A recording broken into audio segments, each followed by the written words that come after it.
Good morning, students. So today we are going to go for the structure of the teeth. Now, when we talk about the structure of the teeth, you will be asked first thing that you are going to be asked, okay, from what embryonic origin it is derived from. Now, there are two structures in the teeth, which is one of the structure is derived from ectodermal origin, another structure is derived from the mesodermal origin. So if you are asked, teeth is derived from, your answer should always be ectodermal and mesodermal, both, because in the structure of teeth, one structure is derived from ectodermal, another structure is derived from the mesodermal. Therefore, both options should be correct. Now, coming back to the basic structure of the teeth. In the basic structure of the teeth, we can see it is being divided into a crown, a neck region, and the root region.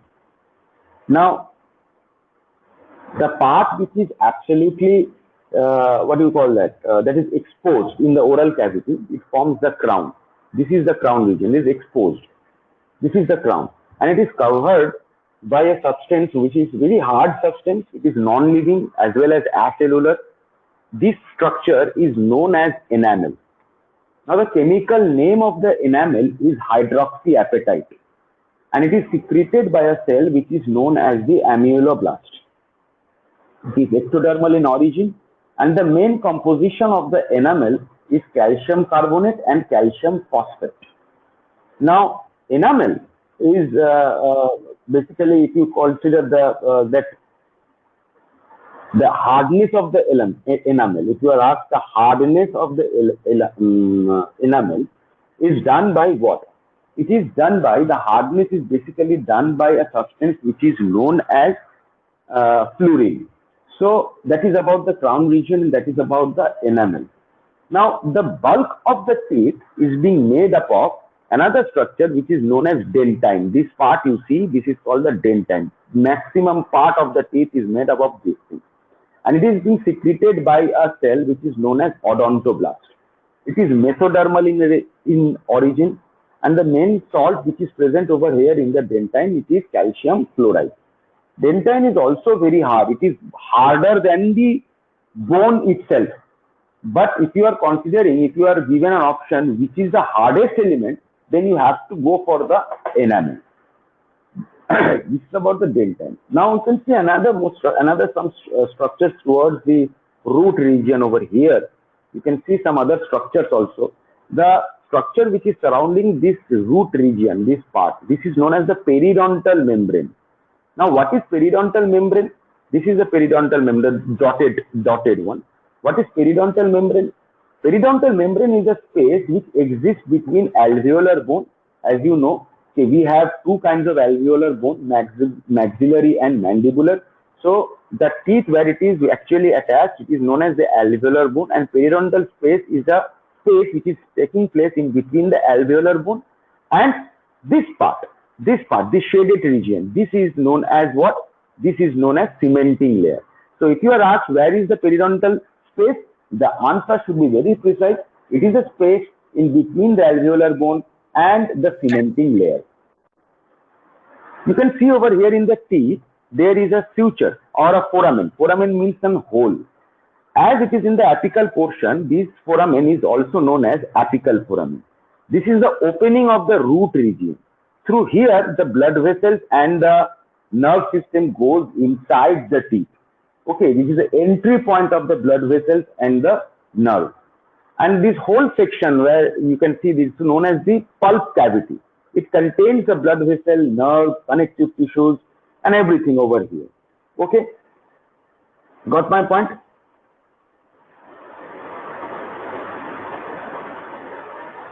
Is it okay? Yes. Clear about the teeth structure, basic structure of the teeth? Yeah.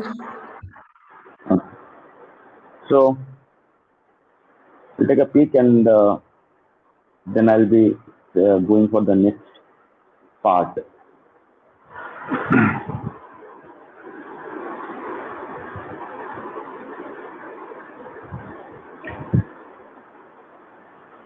Now, we will talk about the next part of it, that is the dental diseases I am going to talk about.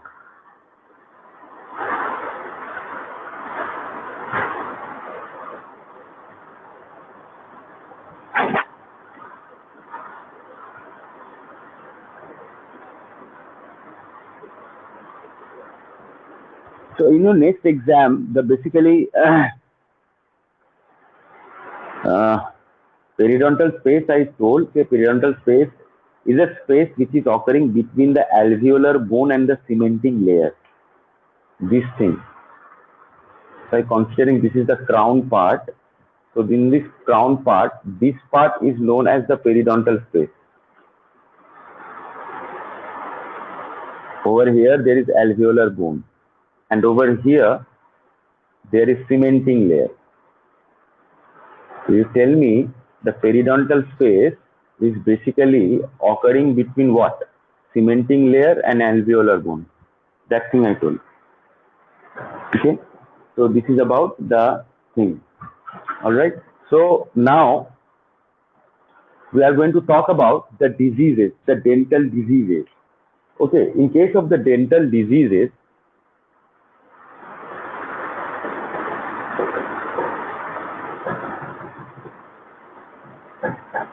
আরে চলে আসো, পড়াচ্ছি, আমি তো বলেছি যে চলে আসবে পড়াবার সময়, বলা যায় না, অদ্ভুত।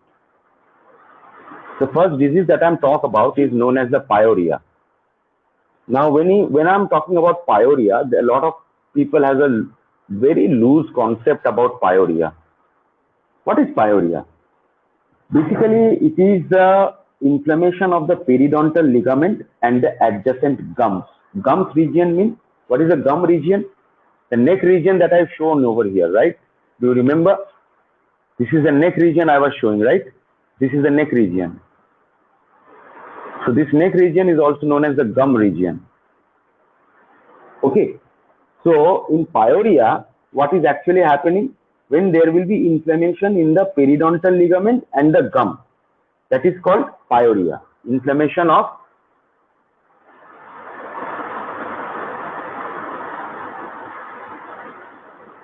gum and periodontal ligament. That is called pyorrhea. That is the first disease. This is the first disease which we have to encounter for the teeth or the dental diseases. Now, when a person is having a pyorrhea or the gums, now there another disease we should be talking about is known as the dental caries.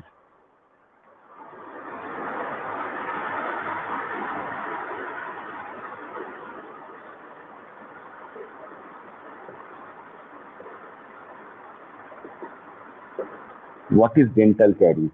Now, dental caries is also known as the tooth decay. It is known as tooth decay. Okay. So, what actually happens? Can you tell me why the tooth actually decays? What is the reason that the tooth starts decaying or decomposing? Any idea? Any idea? I am free to hear anything.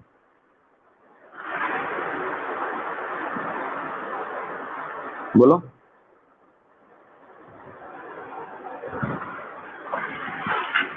अरे बोलो। Due to food remains on teeth. Food remains से क्या होगा? Food remains से tooth decay थोड़ी ना होगा। कोई बैक्टीरिया आएगा दांत में और वो बैक्टीरिया एसिड सिक्रीट करेगा, स्पेसिफिकली दो जगह पे, इनामेल एंड डेंटाइन में।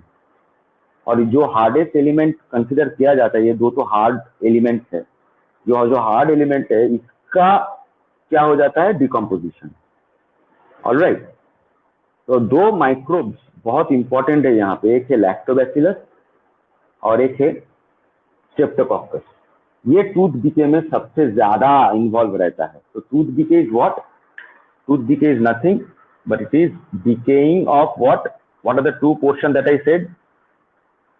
Decaying of what? Tell me. Tell me. कौन सा जगह टूथ का टीचर बोला? Dentine. Enamel and dentine. क्यों होता है ये डीके? इसका रीजन क्या बताया? Why does this two things decay? Due to acid secretion, bacteria. Due to acid secretion of bacteria. अभी बात हो जाएगा कौन सा बैक्टीरिया? 2 बैक्टीरिया का नाम बताया, क्या क्या? लैक्टोबैसिलस और एक है स्ट्रेप्टोकोकस। ये 2 बैक्टीरिया का एसिड सिक्रेशन से टूथ डीके होता है, या फिर डेंटल कैरी भी बोल सकते हो इसको, ठीक है। और एक डिजीज होता है जिसका नाम है पेरिडोंटल डिजीज।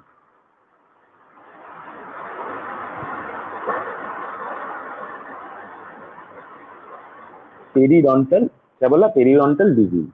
ये पेरिडोंटल डिजीज क्या चीज है सर, क्या चक्कर का होता है? पेरिडोंटल डिजीज, जो पेरिडोंटल लिगामेंट है उसका इन्फ्लेमेशन होने से होता है, सिर्फ पेरिडोंटल लिगामेंट का होता है, ठीक है।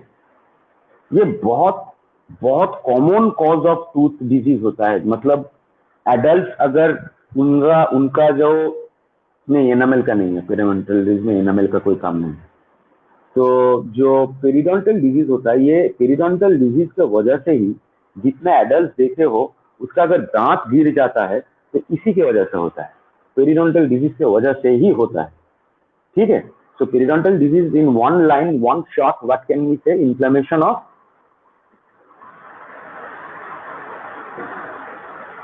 Periodontal ligament. और this is the most common form of disease, right? Most common disease in adults for their tooth fall. Most common form of disease यही है, ये होता है पेरिडोंटल डिजीज।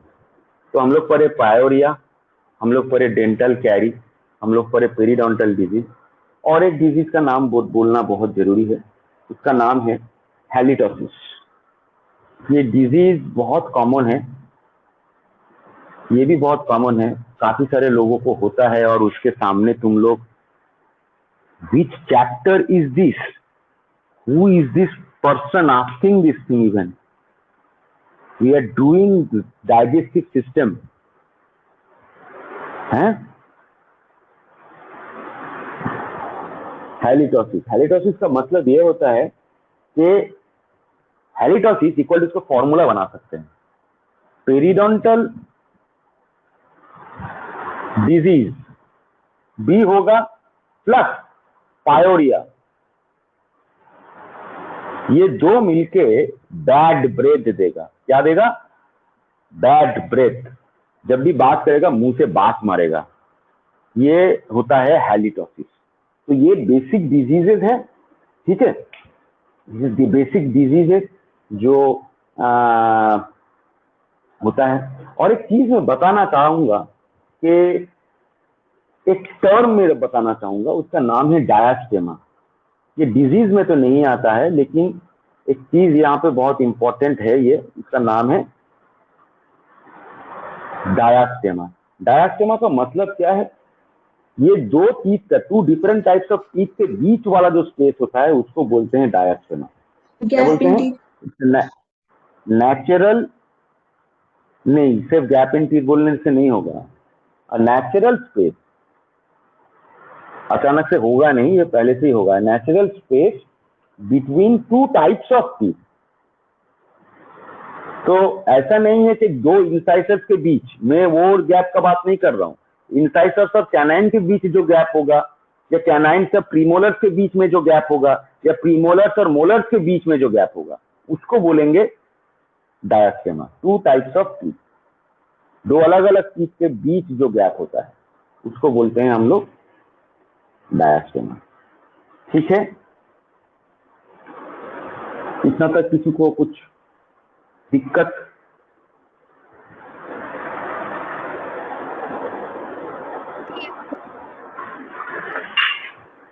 क्लियर है तो? Yes. Okay. Yes, sir, Alright. clear. इसके बाद हम लोग और एक बहुत इंटरेस्टिंग जगह पे जाएंगे, बहुत इंटरेस्टिंग जगह है, वो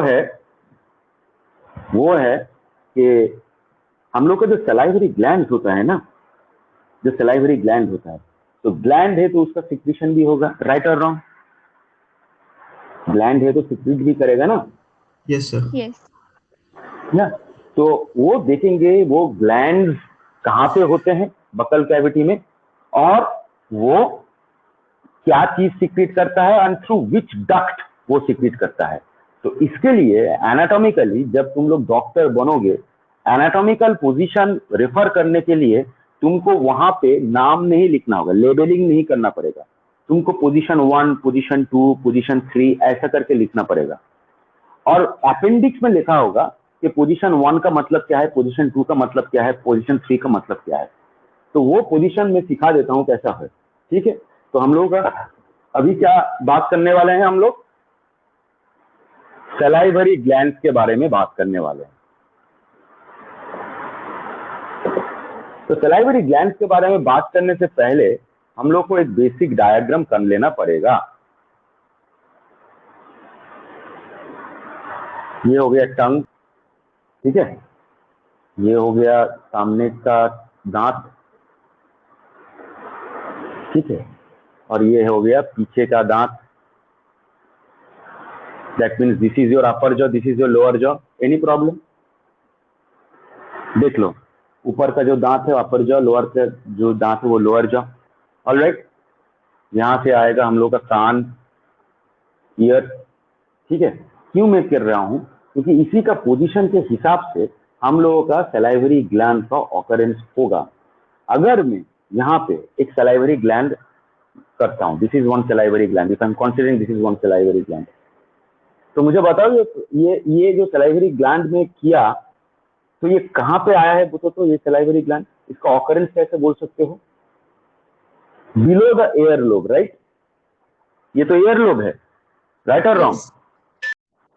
तो बिलो द ईयर लोब जो एक ग्लैंड हो रहा है उसको मैं यहाँ पे इंडिकेट किया हूँ। और ये ईयर लोब में जो ग्लैंड है ये खुलता है, देखो तो कहाँ पे खुला, ये अगर डक्ट है तो ये कौन सा है, ये incisor canine premolar molar, right? Upper jaw में, this is upper jaw, right और रॉन्ग? तो देखो कहां पे खुला, ये डक्ट,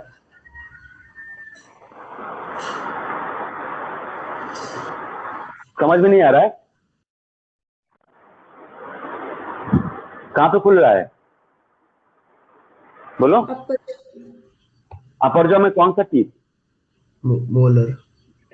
मोलर। तो देख लो यहाँ पे बहुत इंपॉर्टेंट है, पहले ये डक्ट का नाम हम लोगों को जानना पड़ेगा। डक्ट बोल रहा हूँ, ये जो ग्लैंड है, ये जो ग्लैंड है इसको बोलते हैं पैरोटिड सलाइवरी ग्लैंड। क्या बोलते हैं? पैरोटिड सलाइवरी ग्लैंड, ये उसका डक्ट है, राइट? इस डक्ट का नाम क्या है? इस डक्ट का नाम है स्टेनसन्स डक्ट। क्या बोलते हैं? Stensen's duct. और ये डक्ट कहां पे ओपन किया है? Open to second molar of upper jaw, right? तो ये ग्लैंड हो गया सलाइवरी ग्लैंड, एक हो गया, उसका डक्ट हो गया 1A, राइट? और इसका ऑकरेंस देखो कहां पे है, ईयर लोब के नीचे, राइट? समझ में आ रहा है कि नहीं बताओ, रिस्पॉन्स करो। ये एनाटॉमिकल Yes, sir. फीचर्स है, कुछ भी गलत हो जाए तो जिंदगी झंड हो जाएगा, इतना बोल देता हूं। Sir, मेरा please भाषा repeat. है, Sir, please. लेकिन हाँ बोलो, क्या डाउट है? Sir, what is the duct name? Stensen's duct, Stensen, Okay, sir. Thank you, sir. STENSON, Stensen's duct, वो अपर जॉ का सेकेंड मोलर पे खुलता है। ये पहला ग्लैंड हुआ, पैरोटिड सलाइवरी ग्लैंड। दूसरा ग्लैंड के बारे में बात करते हैं। दूसरा ग्लैंड के जब भी बोलेंगे उसको बोलते हैं सबमैंडिबुलर या सबमैक्सिलरी सलाइवरी ग्लैंड। उसका ऑकरेंस देखोगे ना, उसका अजीबो गरीब ऑकरेंस है। ये देखो सर, तिरछा करके है ये ग्लैंड, एंगुलर पोजीशन में है, राइट। ये ग्लैंड, ये हो गया ग्लैंड, ठीक है, ठीक है ना। और ये ग्लैंड देखो तो इसका डक्ट कहां पे खुल रहा है, बोलो। पहला दांत का नाम क्या है, इंसाइसर, है ना। तो ये ग्लैंड का नाम क्या है, इस ग्लैंड का नाम क्या है, बोलो। सब मैंडिबुलर या सब मैक्सिलरी सलाइवरी ग्लैंड, सब मैंडिबुलर या सब मैक्सिलरी सलाइवरी ग्लैंड। और इसका जो डक्ट है, ये डक्ट का नाम क्या है, ये सेकेंड ग्लैंड का नाम किया, तो इस डक्ट का नाम भी 2A होगा। इस डक्ट का नाम क्या है, वाटॉन्स डक्ट। क्या डक्ट है, वाटॉन्स डक्ट, वाटॉन्स डक्ट। ये खुलता कहां पे है बताओ, कहां पे खुला है बताओ, डक्ट ओपनिंग कहां पे हुआ है, incisor of lower jaw. First, और to be very clear, it is the first incisor of the lower jaw, ठीक है। This opens to first incisor of lower jaw. LJ लिख रहा हूं, अपर जॉ के लिए यूजे लिख रहा हूं, ठीक है। ये हो गया दूसरा वाला ग्लैंड। थर्ड ग्लैंड जो सबसे छोटा वाला है, the smallest of all the gland, ये ग्लैंड, इसका नाम क्या है, इसका नाम है सबलिंगुअल ग्लैंड। देखो नाम में ही इसका डेफिनेशन ऑटोमेटिक आ गया, कैसे करके सर, कैसे करके इसका नाम में ही डेफिनेशन आ गया। Lingual is a word which is associated with what, can you tell me, tongue, right. Tongue के नीचे जो ग्लैंड, उसको बोलेंगे सबलिंगुअल, राइट। अरे रिस्पॉन्स करना, यस सर। क्या प्रॉब्लम है, यस सर। हाँ। तो फिर सबलिंगुअल ग्लैंड कहां पे है, below the tongue, right, yes. Below the tongue. और इसका जो ग्लैंड है, इसका जो ग्लैंड है, डक्ट है ऐसा करके, वो भी it open below the tongue only, ये उसका डक्ट है। तो ये हो गया 3A। और इस डक्ट का नाम क्या है, बार्थोलिन्स डक्ट या फिर duct of Rivinus, Bartholin's duct या फिर डक्ट ऑफ रिविनस।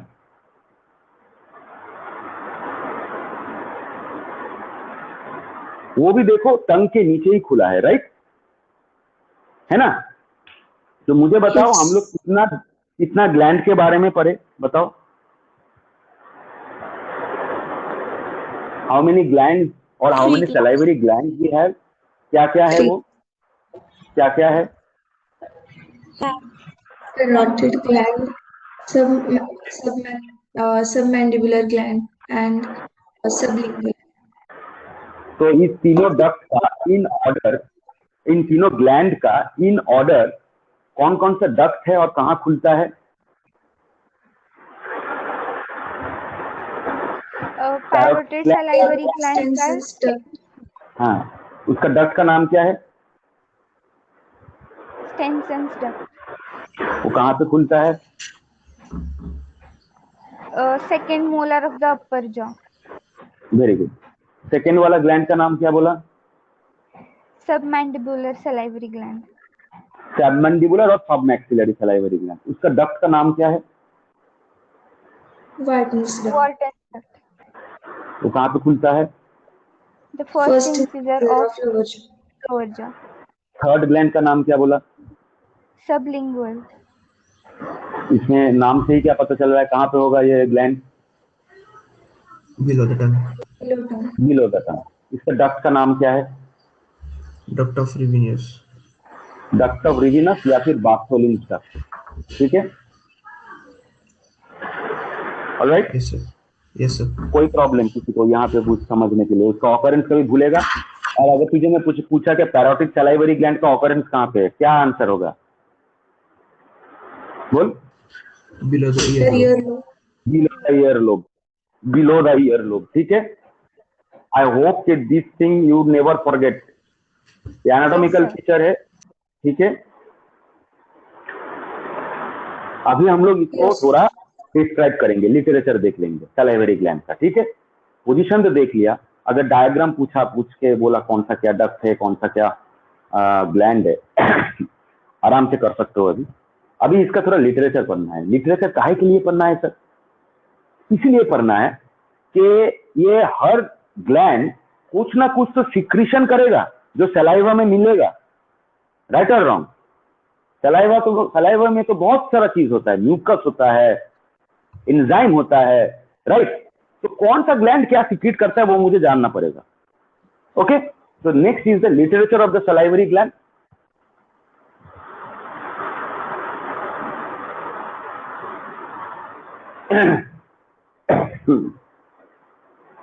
पहला जो ग्लैंड का बात करेंगे वो है parotid salivary gland.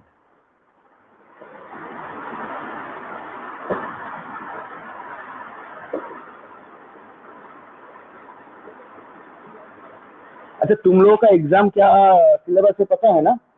Full animal kingdom coming week में, Okay, sir. Yes. Okay. ठीक है। Full animal kingdom, total animal kingdom, parotid salivary gland. Parotid salivary gland कौन सा सेल से बनता है? सेल किससे बनता है? इसका जो सेल है उसको बोलते हैं सेरस सेल। क्या बोलते हैं? सेरस सेल। और ये सेरस सेल्स का जो सिक्रीशन है वो क्या सिक्रीट करता है? इसका जो सिक्रीशन है वो क्या सिक्रीट करता है? एंजाइम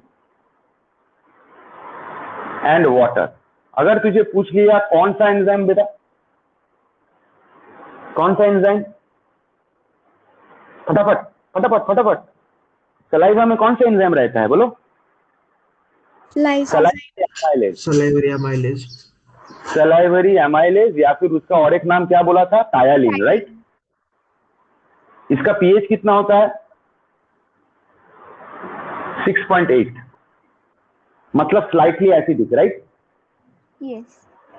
या अगर पैरोटिड सलाइवरी ग्लैंड का इन्फ्लेमेशन हो गया, फूल गया, inflammation of parotid salivary gland, PSG. PSG एक फुटबॉल क्लब भी है, उसको मत समझ लेना, ठीक है। तो पीएसजी जब इन्फ्लेमेशन होगा तो एक डिजीज होगा जिसको बोलते हैं मम्स। क्या बोलते हैं उसको? मम्स। और एक वायरल इन्फ्लेमेशन है, एक वायरस कॉज करता है। कौन सा वायरस सर? Paramyxo virus. क्या बोलते हैं उसको? Paramyxo virus. ये वायरस से inflammation of the parotid salivary gland होता है। सेकेंड वाला जो ग्लैंड का बात करेंगे वो कौन सा है? सबमैंडिबुलर या सबमैक्सिलरी ग्लैंड, राइट। सबमैंडिबुलर और submaxillary gland.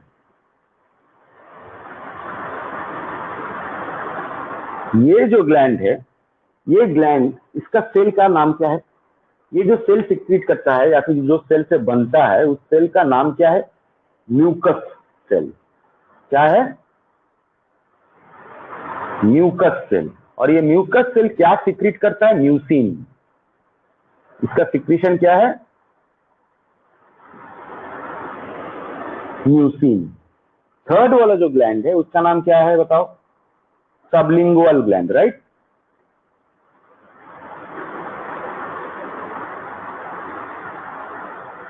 Sublingual gland. Sublingual gland का जो सेल है वो सेल का नाम है सेरस सेल। अभी मुझे बताओ सेरस सेल, इसका sorry not serous cell, I am extremely sorry, this is mucous cell, not serous cell. तो ये म्यूकस सेल का सिक्रीशन का नाम क्या है बताओ? बोलो, अभी बताया था। Mucin. Mucin. Mucin.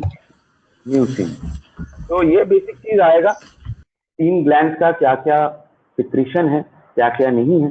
तो इसमें और पैरोटिड सलाइवरी ग्लैंड, जितना भी सलाइवरी ग्लैंड है ये लार्जेस्ट सलाइवरी ग्लैंड है।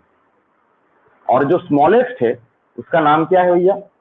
Sublingual. It is the smallest salivary gland, Sublingual is the smallest salivary gland. Okay, this piece of information need to be given. Clear? इधर तक clear था? Yes, Okay. sir, clear. तो इसके बाद हम लोग saliva देखेंगे. सलाइवा का एज अ होल हम लोग क्या फॉर्मूला बना सकते हैं? Any formula? Can we put up any formula for saliva? If someone suddenly comes and ask you saliva क्या है बताओ, ऐसा बोल दिया, क्या बोलोगे? What is saliva? बोलो तो basic. Mixture of salivary amylase and mucin. मतलब सिर्फ सलाइवरी एमाइलेज और म्यूसिन ही रहेगा क्या? बहुत सारा चीज रहता है उसको, कंपोजिशन. तो सलाइवा बेसिकली क्या है? Saliva is the secretion of carotid salivary gland, sublingual salivary gland and submandibular और सबमैक्सिलरी सलाइवरी ग्लैंड. इसका सिक्रीशन से ही तो सलाइवा बनेगा. राइट और wrong? Yes, sir, right. Okay, तो हम लोग सलाइवा का अगर फॉर्मूला बनाए, what is saliva? Saliva is equal to secretion from parotid salivary gland, sublingual gland and submandibular या submaxillary gland, right?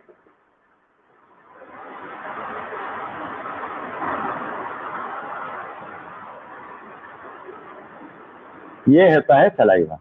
सलाइवा का कॉम्पोजिशन अगर देखें, इसमें क्या क्या रहता है?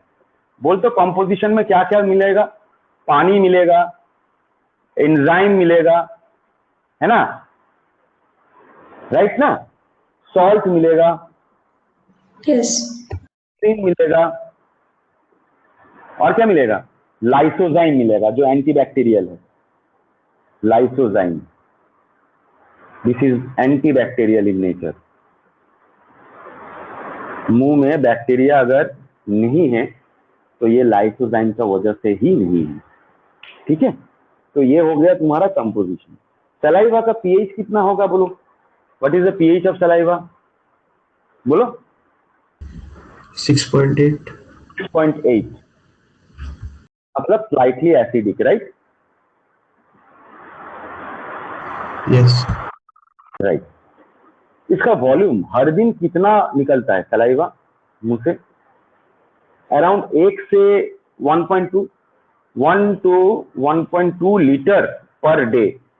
हर दिन इतना सलाइवा निकल सकता है. ओके, ठीक है. तो दिस इज अगर regarding the salivary gland and there structure, their composition, their pH, their volumes and everything. Any problem till here? No, sir. Okay. तो इसके बाद वाला जो एक स्ट्रक्चर पे जाएंगे वो बहुत ही इंटरेस्टिंग स्ट्रक्चर है. पता है कौन सा स्ट्रक्चर है? बोल तो. टंग. क्या है? कौन सा स्ट्रक्चर? टंग. Tongue. टंग. जब ये ना, ये स्ट्रक्चर जो है ये बहुत ही घनचक्कर वाला है. पता है क्यों है? ये घन चक्कर है और एक घन चक्कर है. जो ग्लैंड जो होगा एलिमेंट्री कैनाल में, पैंक्रियास और लीवर, उसमें बहुत सारा चीज होता है. तो पहले देख लेते हैं हम लोग ये टंग क्या होता है. टंग क्या होता है? चलो टंग देख लेते हैं.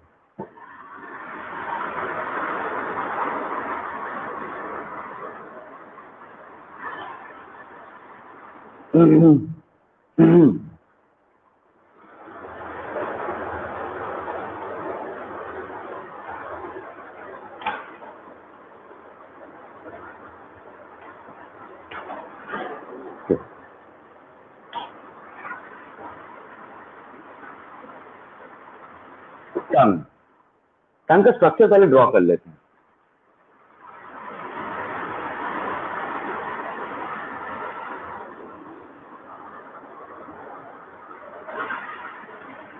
ये एक basic structure of the tongue है.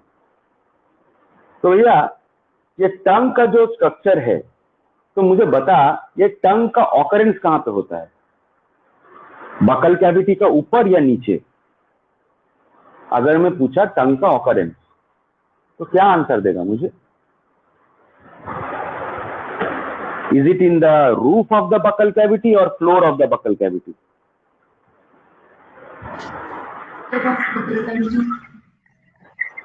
It is present in where? Floor of the buccal cavity, right? Floor of buccal cavity, ठीक है। और नॉर्मली हम लोग जानते हैं जो बकल कैविटी कौन सा टिश्यू से बनता है, एनी आइडिया? बकल कैविटी का टिश्यू पढ़े हो?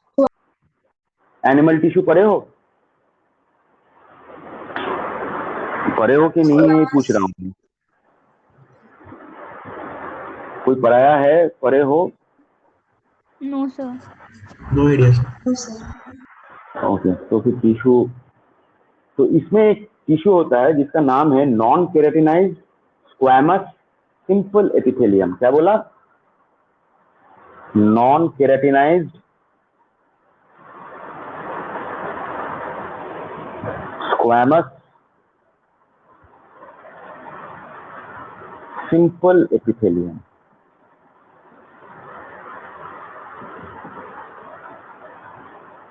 शॉर्ट फॉर्म में इसको लिखते हैं हम लोग NKKSE, नॉन केराटिनाइज्ड,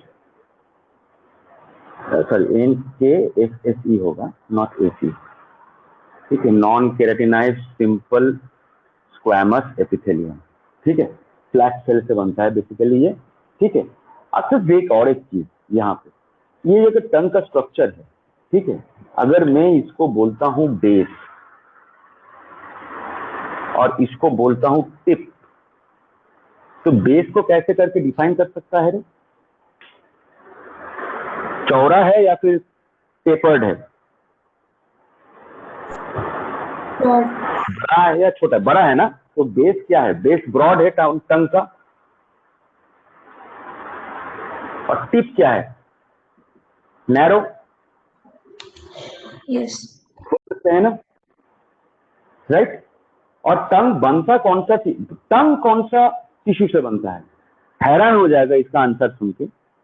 टंग का जो टिश्यू सॉरी, टंग का जो टिश्यू है, वो टिश्यू जिस टिश्यू से बनता है वो है skeletal tissue. Now I tell you very very frankly, don't think it's a skeleton, skeleton और the bones, alright. Skeletal tissue से बनता है, मतलब क्या हुआ कि this tissue is not going to be associated with any kind of bones. जैसे ही स्केलेटल टिश्यू बोन्स से एसोसिएटेड हो जाता है तो उसको स्केलेटन बोल देते हैं। But this is, we all know tongue is a very soft organ, so this tongue or this skeletal tissue which is making this tongue is not going to be associated with any bones. Clear? Yes, sir, clear. Okay, all right. और ये टंग देखना कभी घर में भी पूछ, अगर ये टंग है, if this is the tongue, all right, ये टंग को तू हाफ फोल्ड कर सकता है, ये पूरा फोल्ड कर सकता है क्या? करने का कोशिश कर, इसको हाफ No. फोल्ड ही कर सकता है, फिर अटक जाता है, राइट? Yes. फिर अटक जाता है, इसे पीछे नहीं कर सकता है। क्यों रे? क्योंकि टंग जिस चीज से बकल कैविटी और floor of the buccal cavity के साथ जुड़ा हुआ रहता है उसको बोलते हैं फ्रेनुलम या फ्रेनुला लिंगुई। क्या बोलते हैं? क्या बोलते हैं भैया? टंग Frenulum linguae. attached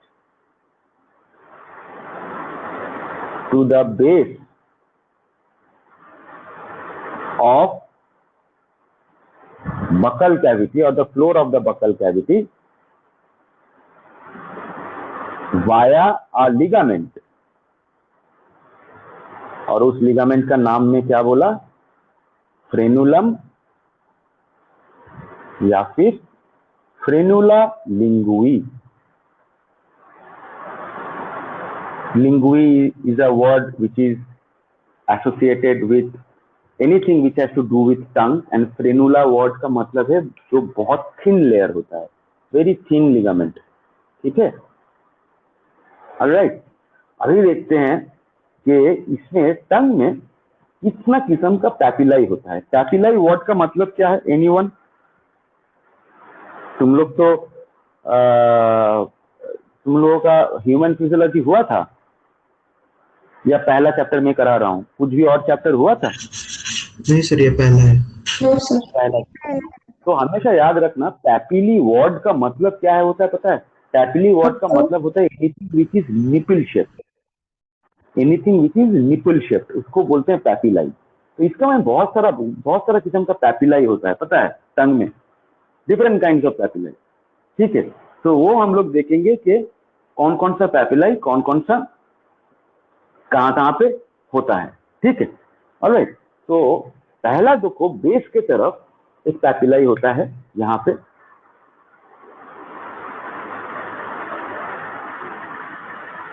ये इस पैपिलाई का नाम है, दिस पैपिलाई इज नोन एज सर्कमवैले पैपिलाई. क्या बोला? सर्कमवैले पैपिलाई. और इस सर्कमवैले पैपिलाई में सर्कुलर पैपिलाई रहता है. कौन सा रहता है? इसके ऊपर क्या रहता है? देखो तो, सर्कल बना रहा हूं ना. Yes. तो ये होता है क्या?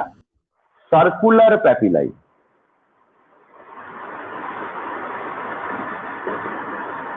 इसको बोलते हैं सर्कुलर पैपिलाई. तो if you are asked circumvallate papilla contains, what is the answer? It contains circular papilla. Got my point? हुआ? Yes. ठीक है. अभी देखो इस साइड से कंसीडर करते हैं. ये साइड में, इस साइड में और एक किस्म का पैपिलाई रखता है. साइड मतलब मार्जिन, राइट? है ना? साइड का मतलब क्या है? मार्जिन. तो इसमें जो पैपिलाई रहता है, इस पैपिलाई का नाम क्या है भैया?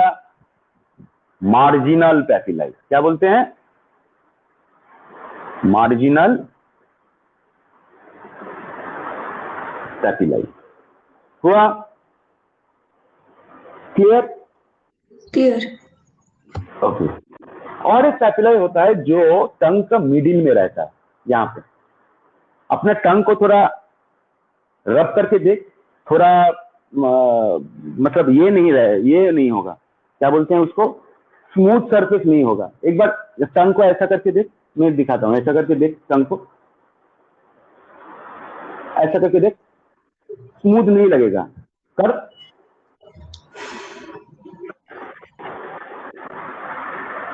स्मूथ लग रहा है? नहीं लग रहा है ना? No sir. No. नो. इसका मतलब सीधा बात है कि वहां पर भी एक पैपिलाई होगा, और ये जो पैपिलाई मिडिल में होगा, ये सब जो पैपिलाई है, इस पैपिलाई का नाम क्या है? इसको बोलते हैं सेंट्रल फिलीफॉर्म पैपिलाई. इन्वर्टेड वी है, देख वी का पूरा उल्टा है ना ये. इसको क्या बोलते हैं? Central filiform papillae. इसका क्या है? Inverted V shape, right? V को उल्टा करने से जैसे दिखने में लगता है, इन्वर्टेड वी शेप. तो ये हो गया पैपिलाई के बारे में बात. 4 पैपिलाई के बारे में बोला तुझे, ठीक है ना? ठीक है. और ये फिलीफॉर्म पैपिलाई सबसे छोटा पैपिलाई होता है. Filiform papillae most, it is smallest one, smallest है but most numerous in number. सबसे ज्यादा होता है. ठीक है. अभी देख लेते हैं टेस्ट बड.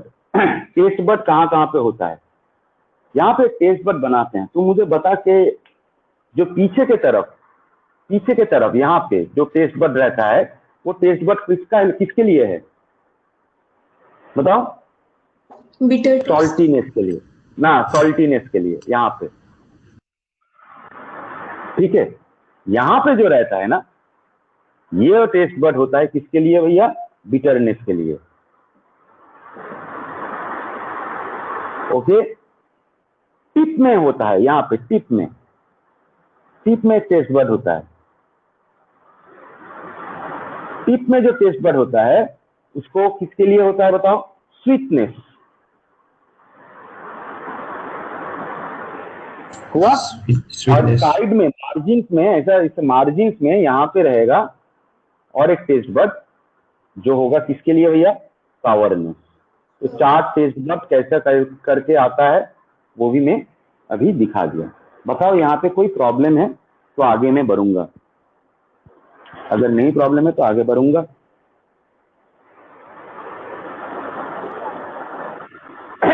All clear.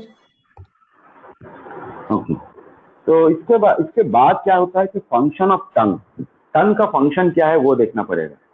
टंग का फंक्शन तो बहुत ही इंटरेस्टिंग फंक्शन है भाई, वो देखते हैं क्या इंटरेस्ट हम लोगों को दिला सकता है ये।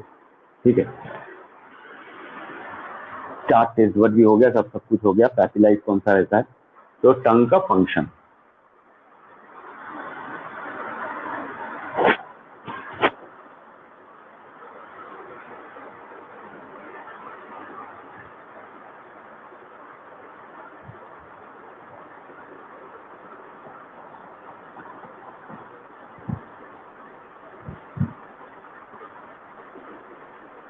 टंग फंक्शन। तो फंक्शन डिस्कशन करने के लिए मुझे तुम लोगों से इंसाइट लेना पड़ेगा। क्या इंसाइट लेना पड़ेगा? कि बेसिकली कौन सा फंक्शन टंग करता है? क्या लगता है क्या फंक्शन करता होगा?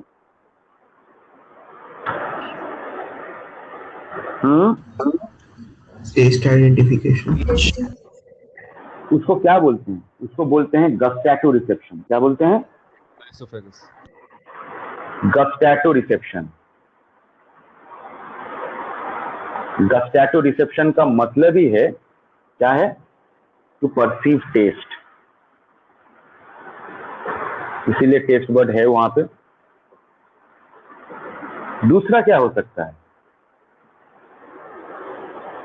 बोलो तो, ध्यान से मतलब सोच के बताओ।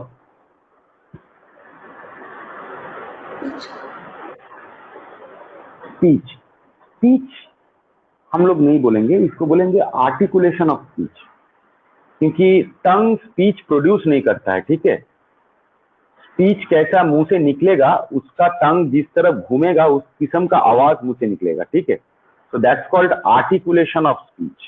It does not produce a speech. Okay, that is called articulation of speech. All right. और सबसे बड़ा बात है, जो खाना मुंह पे आता है उसके सलाइवा के साथ कौन मिक्स करता है? ये टंग ही करता है। ठीक है, mixing of food with saliva.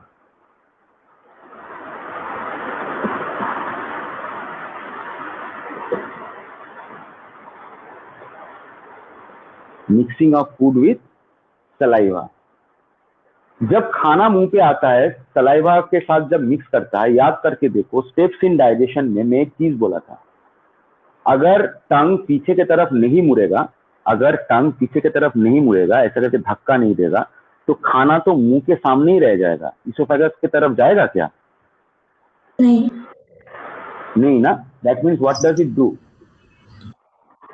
swallowing of bolus।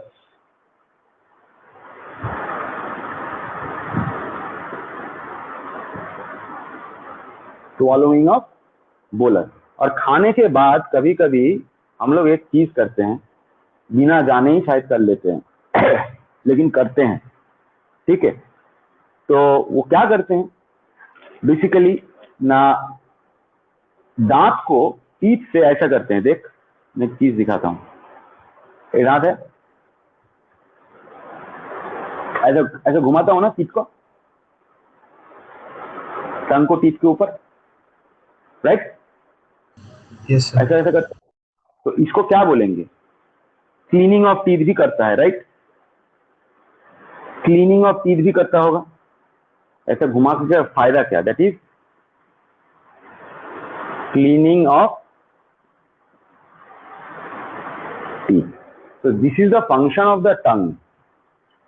This is the function of the tongue, the basic function of the tongue. ये 5. कोई प्रॉब्लम? बोलो. All clear. और क्लियर. इसके बाद हम लोग आएंगे किसमें? फेरिंग्स में. फेरिंग्स का कोई ऑर्गन है? बताओ. No. No, not all. Space, right? It's a common mixing area of food and air, right? Yes, sir. तो देखते हैं कि फेरिंग्स कहाँ पे होता है और क्या क्या होता है. ठीक है.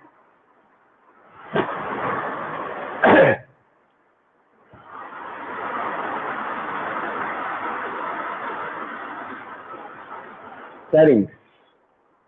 So what about pharynx? It is an area, not a structure, right? पहला चीज, right? And this area where food and air mix.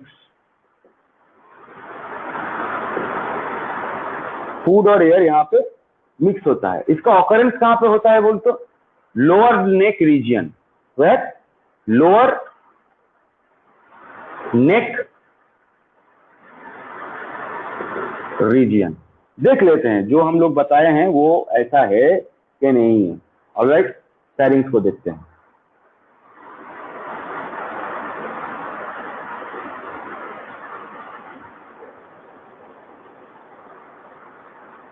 Trachea आगे होगा या इसोफेगस आगे होगा बताओ.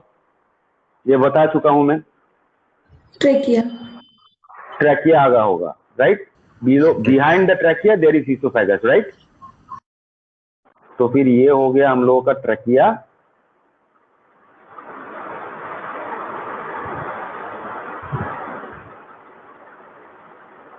इसके पीछे होगा कौन भैया? पीछे वाला कोई भी एनाटॉमिकल डायग्राम में आता है तो वो डॉटेड स्ट्रक्चर से आता है. हमेशा याद रखना, ठीक है. कभी भी बोल्ड स्ट्रक्चर में नहीं आएगा. तो this is our trachea and this is our oesophagus, right. ठीक है. यहां तक कोई दिक्कत? बोलो. No, sir. ठीक है ना. तो अभी देखते हैं कि तो देखो ये है nasal chamber, right.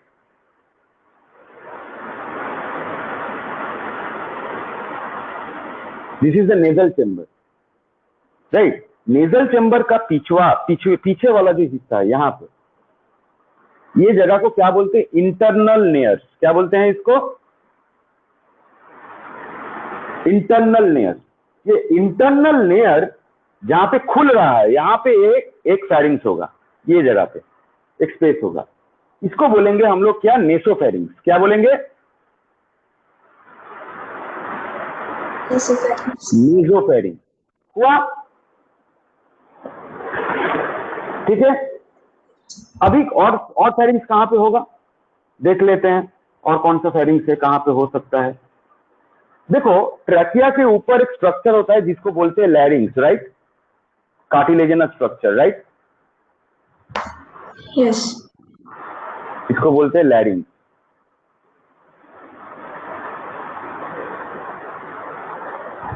Voice box भी बोला जाता है कभी कभी. बर्ड में लैरिंग्स होता है? Pharynx. No. नहीं. उसको क्या बोलते हैं? उसको बोलते हैं साइरिंग्स, जहाँ पे वॉइस प्रोडक्शन होता है. वोकल कॉर्ड, वोकल सैक बोलते हैं उसको. ठीक है. वोकल कॉर्ड नहीं, वोकल सैक बोलते हैं. तो एनीथिंग ये, तो ये लैरिंग्स के आजू बाजू में और एक फेरिंग्स होगा यहाँ पे. तो लैरिंग्स के आजू बाजू में जो फेरिंग्स लिख रहा है, ये दिख रहा है, उसको बोलेंगे क्या? लैरिंगोफेरिंग्स. क्या बोलेंगे?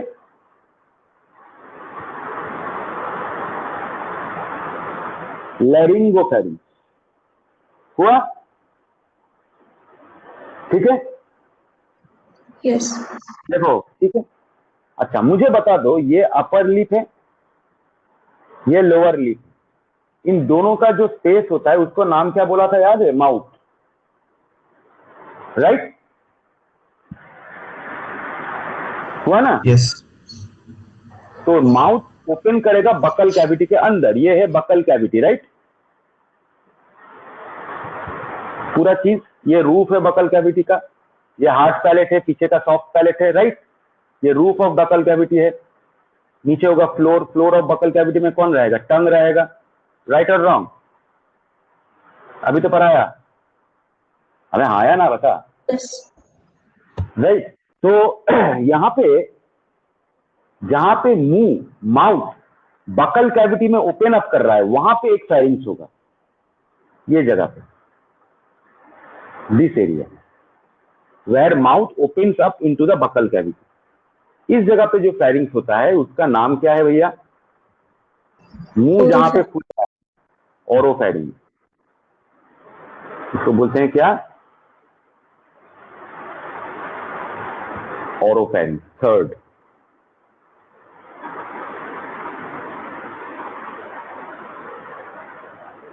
समझ में आया इसके एनाटॉमिकल पोजीशन? Yes, sir. देख, ठीक है, अभी कभी भी पूछेगा इसका कहाँ पे क्या है तो अभी बता सकता है। इसके बाद हम लोग को इसका लिटरेचर में जाना है। लिटरेचर में जाना है का मतलब कि सर ये कौन सा फेरिंग्स कितना नंबर पे होता है और कौन सा सेल से बनता है, ऑलराइट, उसके बारे में जानना है हम लोगों को। क्लियर? तो उसके बारे में देख लेते हैं क्या है।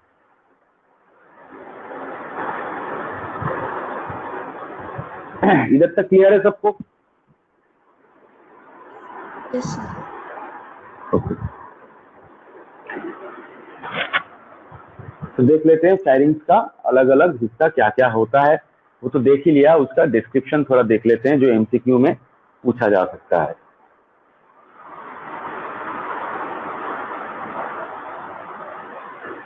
पहला वाला फेरिंग्स का नाम क्या बोला था? नेसोफेरिंग्स, राइट। आया ना रे? पहला वाला फेरिंग्स कौन था? नेसोफेरिंग्स। नेसोफेरिंग्स Yes, कहाँ sir. पे हुआ था? कहाँ पे खुला था? Where internal layers open, right, where internal layers opens. और सबसे, ये तो उसका ऑकरेंस हो गया, सबसे इंपॉर्टेंट क्वेश्चन ये है, कौन सा सेल से बनेगा? कौन सा सेल से बनेगा? छोटा फॉर्म लिख देता हूं, नहीं मत लिखूंगा, ठीक है। इसका जो ये सेल है, सिलिएटेड कॉलमनर pseudo stratified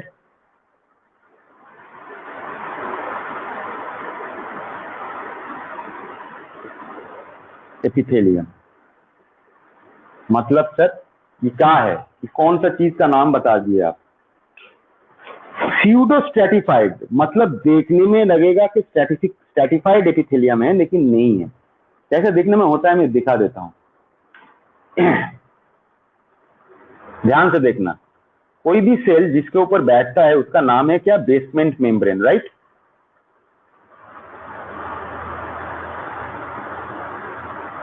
इसके ऊपर देख कॉलमनर सेल्स होंगे लेकिन स्यूडो स्ट्रेटिफाइड होंगे, ये छोटा छोटा सेल से बंधा हुआ रहेगा एक्चुअली।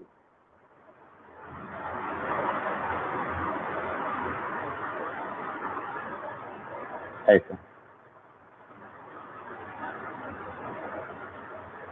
ये है स्यूडो स्ट्रेटिफाइड एपिथेलियम का स्ट्रक्चर।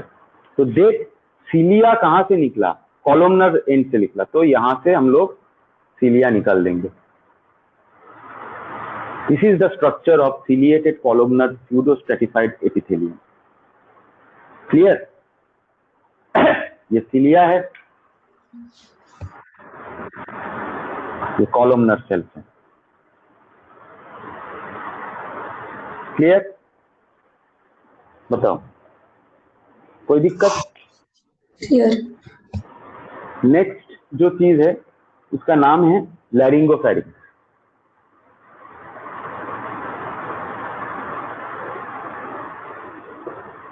तो लैरिंगोफेरिंक्स कहां पे दिखा था भाई? बोलो तो, near the opening of trachea, right. जहां पे लैरिंग्स हुआ करता था, near the opening of trachea, इसका ऑप्शन है। सेल किससे होगा, ये कौन सा सेल है? नॉन केराटिनाइज,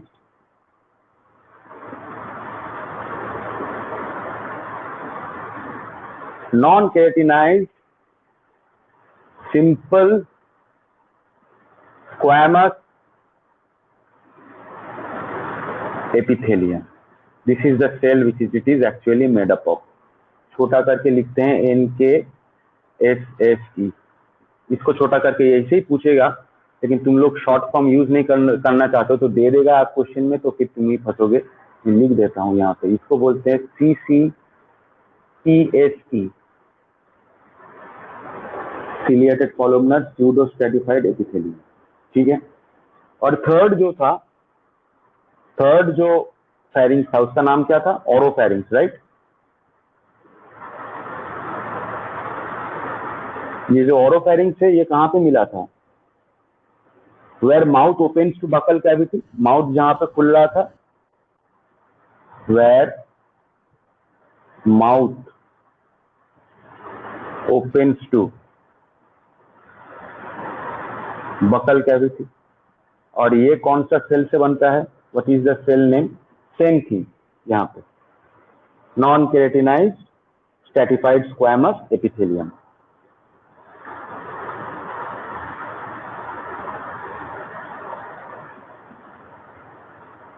नॉन केराटिनाइज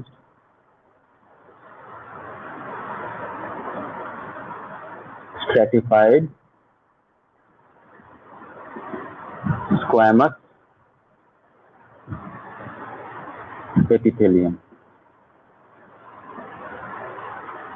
तो ये हो गया तुम्हारा टोटल फेरिंग्स का बात।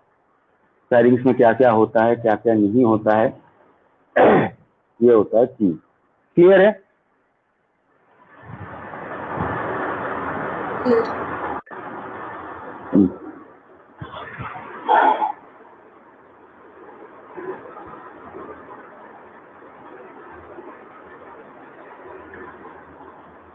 इसके बाद आता है टॉन्सिल, फेरिंग्स के बाद।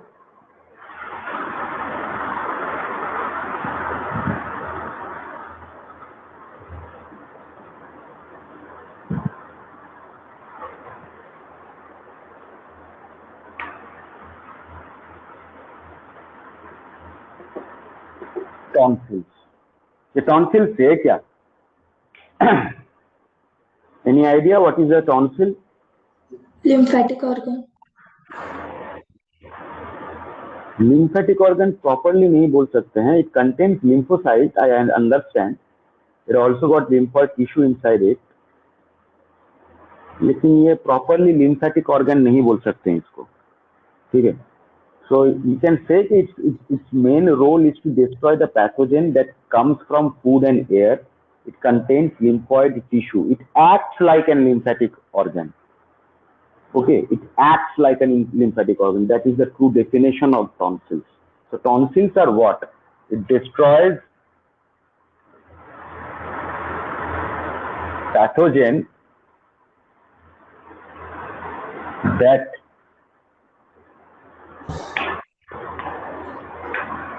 comes from food and air. इससे जो आता contains lymphoid tissue.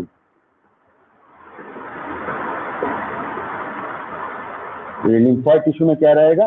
lymphoid tissue में बोलो lymphocytes.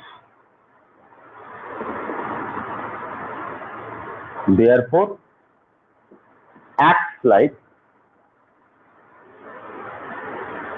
lymphatic organ. ठीक है, तो ये हो गया इसका बेसिक काम, ठीक है, टॉन्सिल का। ऑलराइट, तो अगर टॉन्सिल कभी फूल जाए, अगर इन्फ्लेमेशन हो जाए, इन्फ्लेमेशन ऑफ टॉन्सिल,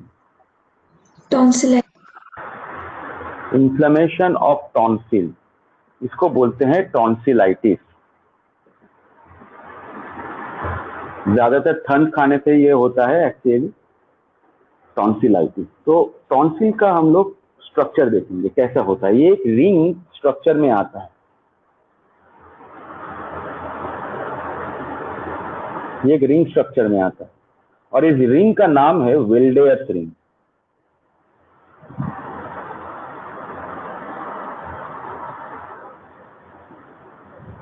इस टोटल रिंग का अंदर ही तेरा डिफरेंट टॉन्सिल्स रहेंगे। इस रिंग का नाम है वेल्डेयर्स रिंग। तो वेल्डेयर्स रिंग को हम लोग कैसे डिफाइन कर सकते हैं? Where complete arrangement of tonsil is present, right? Where complete arrangement of tonsil is present. तो देख लेते हैं इसमें क्या क्या कौन कौन सा किस्म का टॉन्सिल रहता है। ठीक है, देख ले, यहाँ पे दो स्ट्रक्चर होगा जिसका नाम है यूस्टेशियन ट्यूब। ये क्या है? Eustachian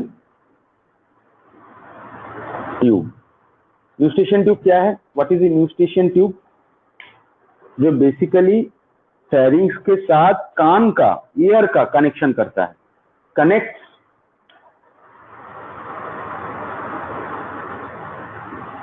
year with pharynx. तो बहुत सारा जन को देखे होगे, मैजिक ट्रिक में भी देखे होगे कि मुंह से एक धागा अंदर करके कान से निकलता होगा। तो ये कनेक्ट करता है यूस्टेशियन ट्यूब, हॉलो ट्यूब है जो फेरिंग्स के साथ ईयर को कनेक्ट करता है, प्रिसाइसली जो मिडिल एयर होता है उसका कनेक्शन कराता है। ये टॉन्सिल्स, ये यूस्टेशियन ट्यूब का ऊपर में भी टॉन्सिल्स रहता है और नीचे में भी टॉन्सिल्स रहता है। ये जो ऊपर का जो देख रहे हो, यूस्टेशियन ट्यूब का ऊपर जो टॉन्सिल है, ये ऊपर वाला टॉन्सिल का नाम है ट्यूबल टॉन्सिल। इसको नाम है ट्यूबल टॉन्सिल। ठीक है, तो फिर हम लोग क्या बोल सकते हैं, कहां पे होता है? It is above the Eustachian tube in the buccal cavity, बोल सकते हैं,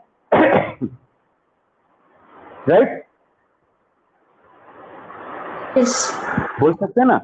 तो इसमें ट्यूबल टॉन्सिल्स में क्या बोल सकते हैं? या ये भी ट्यूबल टॉन्सिल्स है, ये भी ट्यूबल टॉन्सिल्स है।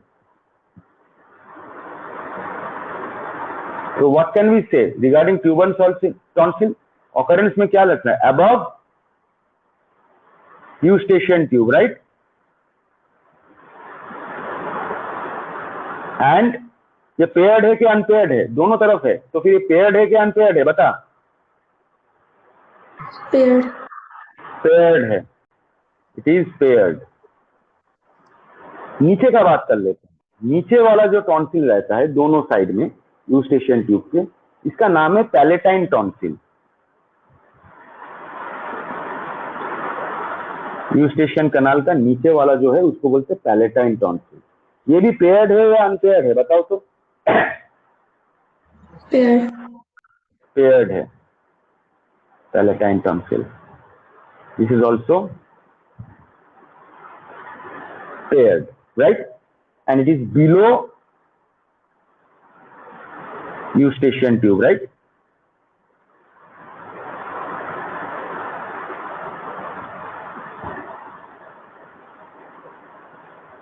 अभी देख लेते हैं ऊपर और नीचे का टॉन्सिल का नाम क्या है। ठीक है, यहाँ पे जो टॉन्सिल रहता है ऊपर, वेल्डेयर्स रिंग के ऊपर, इस टॉन्सिल का नाम है फेरिंजियल टॉन्सिल। नाम से ही पता चल रहा है कि इसका ऑकरेंस कहां पे होगा। कहां पे होगा? Near pharynx, right? नियर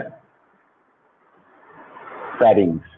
और नीचे वहां पे जो टॉन्सिल्स और एक होगा यहाँ पे, और ये अनपेयर्ड है, ये पेयर्ड नहीं है। दोनों तरफ पे फेरिंजियल टॉन्सिल्स नहीं रहता है, एक ही जगह पे रहता है। और जो नीचे वाला टॉन्सिल है ये क्या है? इसका नाम है लिंगुअल टॉन्सिल। क्या नाम है? Lingual tonsil. नाम से ही क्या पता चल रहा है कहां पे रहेगा भाई, बताओ। Near tongue. Near the tongue. Lingual is a word which is describing about tongue. आज ही बोला, ठीक है तुम लोगों को। तो ये भी अनपेयर्ड ही है। This is also unpaired, this is also not paired. ठीक है, lingual tonsil is also unpaired. तो हम लोग अगर पेयर्ड टॉन्सिल का बात करें तो वो कौन कौन सा है, बोलो?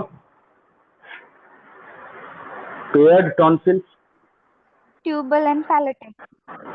ट्यूबल एंड पैलेटल, ठीक है। और unpaired tonsil, Pharyngeal Pharyngeal tonsil. tonsil and lingual tonsil.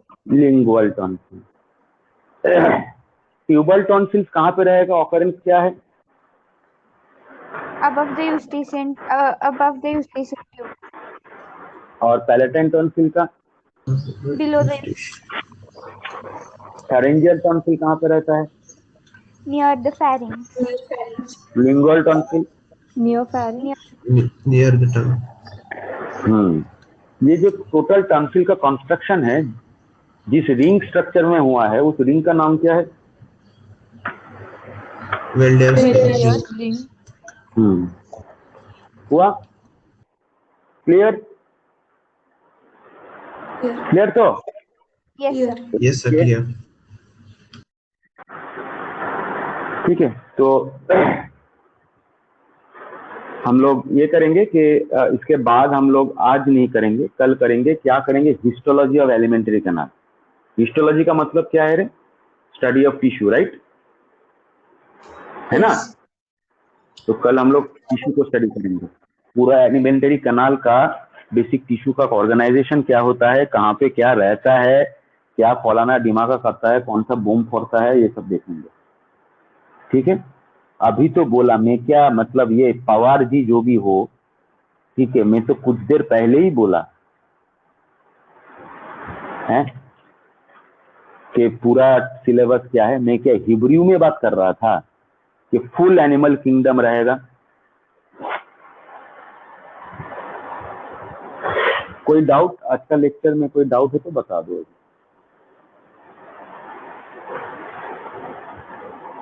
Any doubt in the lecture?